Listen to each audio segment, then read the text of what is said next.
सनातन धर्म के टॉपिक को लेकर हमें स्टार्ट करना चाहिए या 2024 की रियलिटी? Very nice. तो सनातन धर्म की बातों से स्टार्ट करते हुए 2024 क्यों जरूरी है इसको मैच करते हैं। वाह। है ना? तो सनातन धर्म एक्चुअल में it is just not Hindu जी। है ना? सनातन का मतलब जो हमेशा से है, सनातन जो हमेशा रहेगा भी, जो हमेशा रहेगा, जो ना कभी खत्म हुआ, ना कभी शुरू हुआ, ना कभी अंत होगा, जो रजस सतव तमस से परे है। जी। है ना? आप जानते हो 3 चीजें हैं, रजस जी। सतव और तमस। आप, मैं, फूल, पौधे, कप्स, ये 3 चीजों में डिवाइडेड है एज पर श्री कृष्ण। एक रजस, एक सतव और एक तमस। सनातन फिलॉसफी यही कहती है कि 3 तरीके के लोग हैं इस धरती पर, चौथा है ही नहीं। 3 ही तरीके की माइंडसेट्स हैं। एक क्रिएटर है, एक सस्टेनर है और एक डिस्ट्रॉयर है। वाह।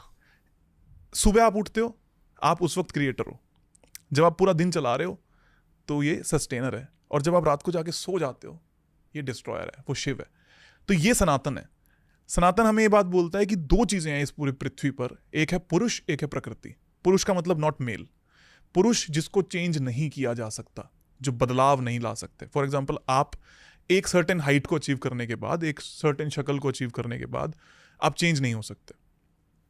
आपके जीन्स चेंज नहीं हो सकते, आपका ब्लड ग्रुप चेंज नहीं हो सकता। ये सब पुरुष है। और प्रकृति क्या है? जो सब वेरिएबल है, आपके बालों का स्टाइल, हमारी लाइटिंग, हमारा डेकोरम, हमारा एनवायरनमेंट।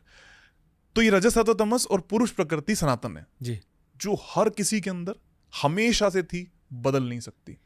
एक मिनट थोड़ा सा पॉज करना चाहूंगा।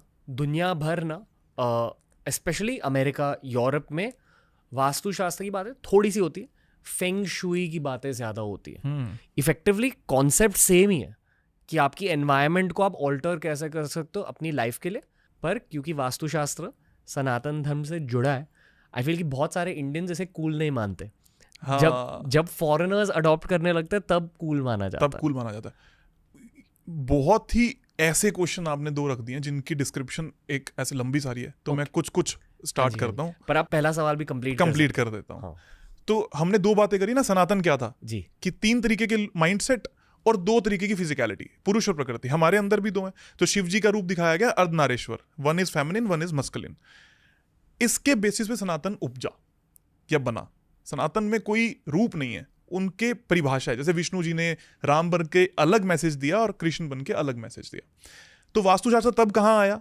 भगवान श्री राम ने जब लंका गए तो एक पर्टिकुलर रास्ता क्यों बनाया?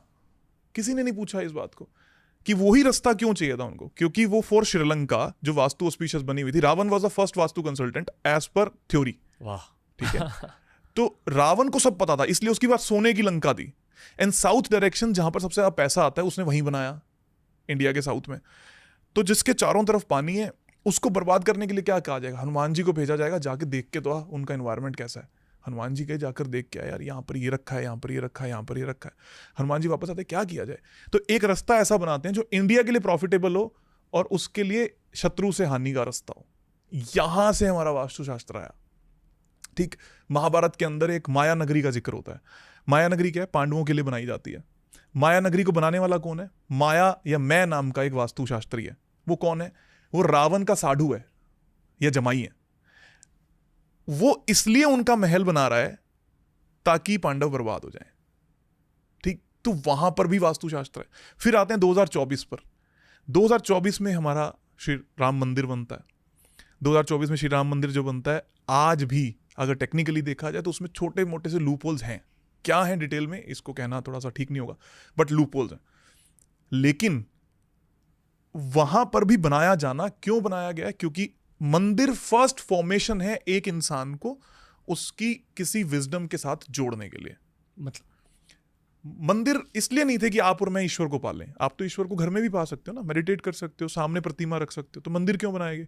हर इच्छा पूर्ति का मंदिर, चाहे आप तिरुपति बालाजी चले जाओ, सालासर बालाजी चले जाओ, ये कोई भी ऐसे मंदिर जो 100% बनाए गए हैं जहां पर ईश्वर प्रकट नहीं हुए, जो इंसान द्वारा बनाए गए, उनमें प्रतिमा यानी कि मूर्ति वेस्ट में ही होती है और ईस्ट फेसिंग ही होता है, और उसके ऊपर डोम ही होता है, डोम जिसके नीचे हम खड़े होते हैं। क्यों होता है? क्योंकि एज सुन एज आपके छत के ऊपर आपसे ट्रिपल हाइट हो जाती है तो आप स्पेस एलिमेंट में कनेक्ट कर जाते हो। स्पेस इज मैनिफेस्टेशन, इच्छा पूर्ति, ईश्वर से कनेक्शन, उस फील को जागृत करने के लिए वो मंदिर है। और फिर उस इच्छा में जाने के बाद आप कैसा सोचोगे, जैसी प्रतिमा है वैसा सोचोगे। अगर राम को देख रहे हो तो आपके मन में आएगा कि मेरा परिवार इंपॉर्टेंट है, मेरी वाइफ इंपॉर्टेंट है, मेरे बच्चे इंपॉर्टेंट है, मेरे पिता इंपॉर्टेंट है, मेरा समाज इंपॉर्टेंट है। तो एक अच्छी गवर्नेंस को या अच्छी गवर्नमेंट को रूप देने के लिए श्री राम मंदिर इंपॉर्टेंट है। ये 2024 का सनातन है। तो आप जिस भी मंदिर में जा रहे हो, आप खुद जाकर ऑब्जर्व करना है कि घर में वो सेम फीलिंग कितनी देर में जनरेट होती है और मंदिर में कितनी जल्दी जनरेट होती है। और कोई भी धर्म हो, सिखिज्म है, गुरुद्वारे बने हैं, डोम्स का इस्तेमाल करते हैं। Officially I won't can say कि भैया उन्होंने इसको वास्तु को माना है कि नहीं माना। मैं उसको ढूंढ पाया हूं कि वहां पर कोई ना कोई चीजें ऐसी मिली हैं जो एक साइंटिफिक रूप लेती हैं। स्पेस एलिमेंट को कनेक्ट करते हो and you connect to the god, that is 24। और कूल की बात करते हैं, कोई भी चीज जो दूसरा व्यक्ति कर रहा है और जो आपसे खूबसूरत है या आपकी आंखों को खूबसूरत लगता है तो वो कूल बन जाता है। इंडियन फिलॉसफी में वाइट स्किन हमेशा से सुपीरियर मान ली गई, इसलिए जो उन्होंने कहा वो सब सत्य था। व्हाइट हाउस के ऊपर एक किताब लिखी गई है, द एंशिएंट साइंस और ancient architecture of the New York city और द व्हाइट हाउस, और ऐसे करके एक किताब है। उसमें वास्तुशास्त्र कब पहली ईंट रखी जाएगी इसका उसमें बताया गया। वो लोग तब से मान रहे हैं, लेकिन वो हमें नहीं बताना चाहते कि हम मान रहे हैं। क्यों? क्योंकि वो नहीं चाहते कि हम भी सुपीरियर हो जाएं, हम इंफीरियर रहें। इसलिए इंडिया में वो वास्तु किया गया जिससे आपको और मुझे प्रॉब्लम्स आए। आपको और मुझ तक जो वास्तु पहुंचाया गया वो गलत पहुंचाया गया, ताकि आप और मैं अमीर ना हो जाएं, आप और मैं दबे रहें। सबसे पहले किलों के ऊपर राज किया गया, राजाओं से दोस्ती करी गई, उनके किलों को हिलाया गया। किले के अंदर डोम हुआ करता था सबसे बड़ा, जिसके नीचे राजा बैठता था, बात करता था, ताकि वो प्रजा से कनेक्ट करे। राजा जो प्रजा है वो राजा को देखे कि वो भगवान है। लेकिन धीरे धीरे क्या हुआ, आपको और मुझे बताया गया या हमारे पूर्वजों को बताया गया कि घर का सेंटर खाली कर दो, छोड़ दो। क्यों बोला गया? क्योंकि वो चाहते थे कि आप और मैं कनेक्ट ना करें। लेकिन वो सारा का सारा रिप्लिका उन्होंने वहां बना दिया। क्यों बना दिया? दुबई आप जाओ और जितने भी मॉस्क बने हुए हैं, दुबई एक प्लांट सिटी है, 0 डिग्री पे बनती है। हर घर आपको एक लाइन में दिखेगा, लेकिन ऑल ऑफ सडन एक मॉस्क आएगा जो घुमा हुआ है। क्यों घुमा हुआ है? क्यों उन्होंने अपना आर्किटेक्चर वहां पर खराब करा लिया?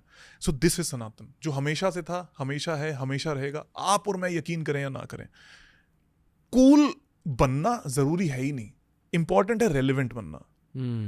किसको दिखाने के लिए हम कूल हैं? मैं अगर आज इस लेवल पर आया हूं तो हम तो कुर्ते पजामे में भी कूल हैं तो हैं। हमें नहीं बोलनी आती इंग्लिश, हम कूल हैं।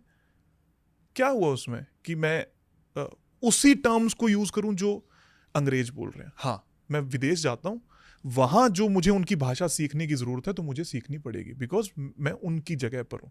तो आज का जो यंग लोग हैं उनको मैं सबको ये बात कहूंगा कि don't try to become cool, try to become relevant.